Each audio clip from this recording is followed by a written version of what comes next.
Hi, I'm Asha Keddy, and today I'm here to talk about 5G, an engine of economic growth.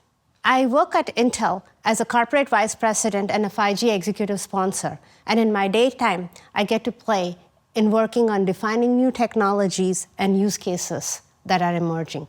5G can unlock US $4.3 trillion in value across major industry verticals. This is according to KPMG.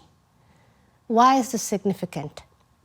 If you put it in perspective, $4.3 trillion is about GDP number 5 for a country. These verticals are everything from manufacturing, industrial, retail, healthcare, media, and all. Even with COVID, we'll start with industrial and manufacturing, and then over time, we're expected to have the other industrials catch up, with media being a big one.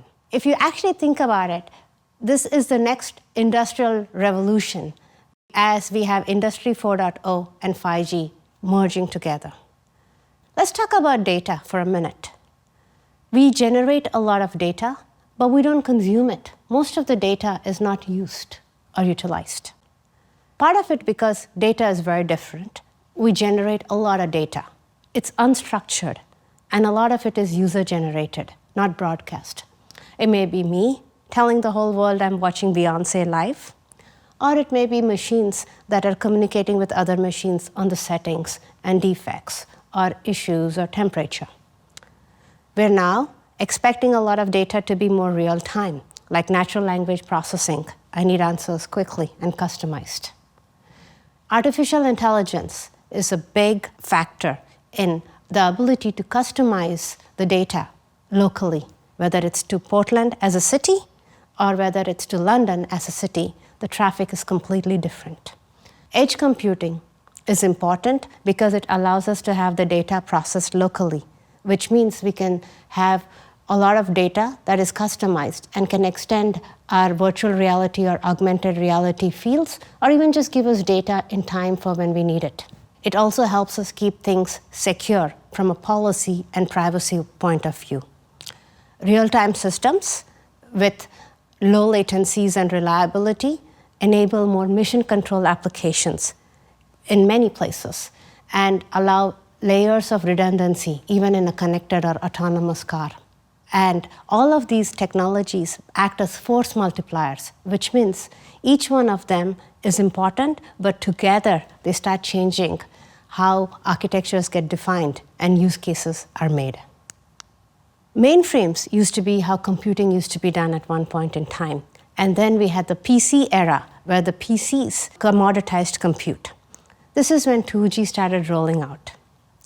Then we had 3G, and it generated the world of there's an app for that. I still remember those days. I still have one of those apps, 100 push-ups, because I still am nowhere close to 100 push-ups. But these apps were not always connected. And we started talking about servers and putting data on servers.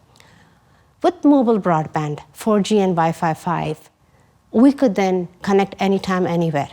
And we also had the emergence of cloud computing. If I look at 4G, believe it or not, the motivation of 4G was video calling. FaceTime Anywhere was one of the original applications. But once we had the ability to be connected all the time, we accelerated things like cloud computing. Now, these created use cases that we couldn't dream of when we designed 4G. For example, how we hail a cab and the entire shared economy. Now, we're taking this entire notion of revolution of how consumers live to industries, enterprises, smart cities, and all. Distributed computing enables us to do this because we can now deliver compute to where we need it. With the integration of optical, we can extend low latency requirements across kilometers. With AI and real-time systems, we can start having localized loops that enable extensions of how we view the world with augmented data in ways we never could. Slowly but surely, we're starting to blur the lines between what happens in the physical world and what happens in the virtual world to augment each other. 5G is both evolutionary and revolutionary. We standardized the 5G evolutionary parts a while ago, and the networks have started rolling out across the world, including 5G phones. The evolutionary aspects is more backwards compatibility with LTE and more mobile broadband. The revolutionary aspects of 5G are now beginning to roll out with the standardization of Release 16. This includes support for private networks, support for real-time systems with 99.999% reliability, local sensing positioning support, edge computing support, media support.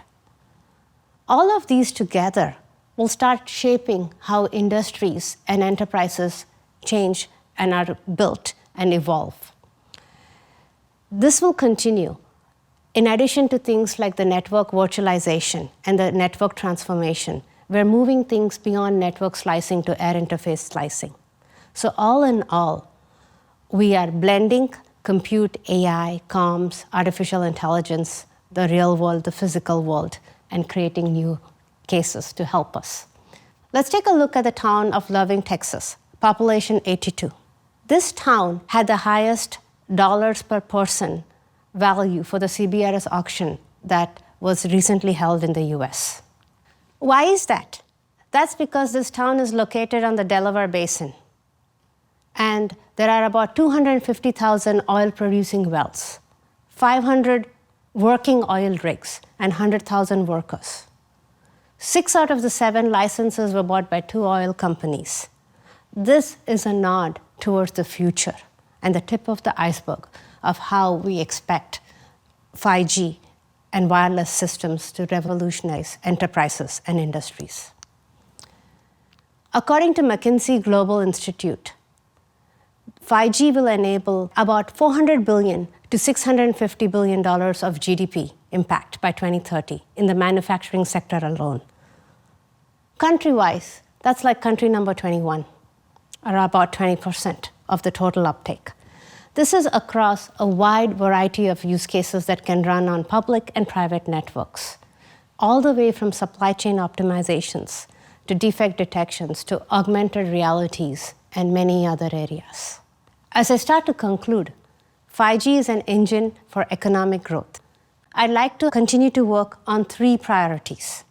The first is spectrum, low, mid, and high band. Even though we have released a lot of spectrum, more than ever before, we still need to do more. Just as without land, there are no buildings, without spectrum, there are no networks. The network transformation and virtualization of the network continues to be able to handle all this data, and we need to continue that innovation into the air interface. It's also important to roll out these networks and ensure that we can benefit and then iterate and evolve. We also need to work on new use cases for the enablement of enterprises. I talked a lot about enterprises and industrial today, and now we need to work with other industries and change the way we work or how work gets done, in addition to the way we live. Thank you.